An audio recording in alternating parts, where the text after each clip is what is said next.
The Hebrew Bible lies at the center of the American imagination, and it is one of the central inspirations for the founders. Rabbi Meir Soloveitchik leads the oldest Jewish congregation in the United States.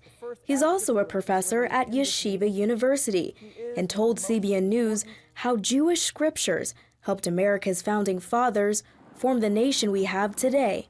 On July 4th, after the Declaration of Independence was approved, and Benjamin Franklin and John Adams and Thomas Jefferson are forming a committee to decide what the seal of the United States would be, the first suggestion that Benjamin Franklin makes once this committee gets going is that the seal of the United States should be Moses and Pharaoh at the sea, with the motto, "Rebellion to tyrants is obedience to God."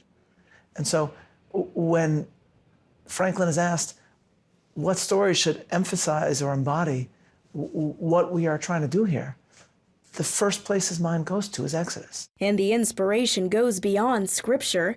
Soloveitchik says most Americans would be surprised where the idea of religious freedom originated. Jonas Phillips is a man that I refer to as the most important American Jew you've never heard of. Phillips came to the colonies as an indentured servant.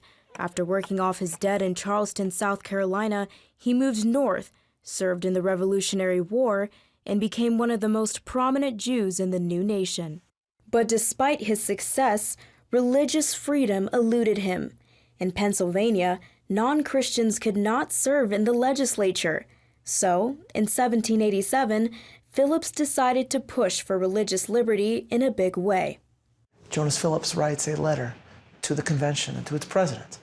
And that president of the convention, of course, is George Washington.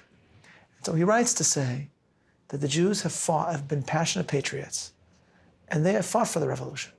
And in his words, he says, the Jews have fought and bled for liberty that they cannot enjoy. You have to appreciate the audacity, right? He's writing to the most revered man in America at the time, George Washington. Washington and the other leaders got the message loud and clear.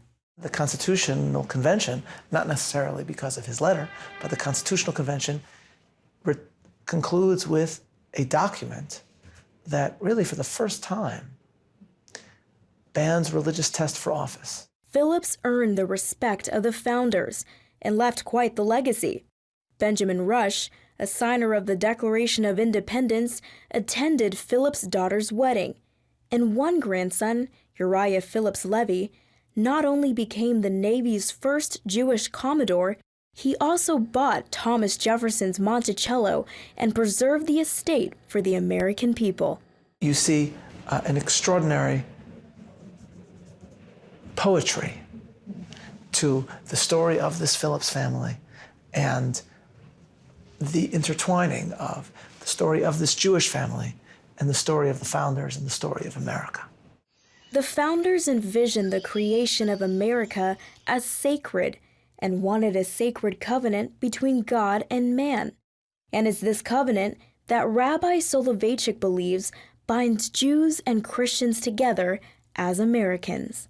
I want both Jews and Christians to come out of these lectures with a renewed sense of wonder at the miracle that is the American story.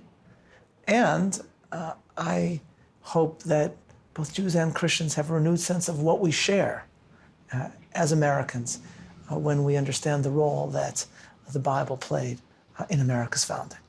Emily Jones, CBN News.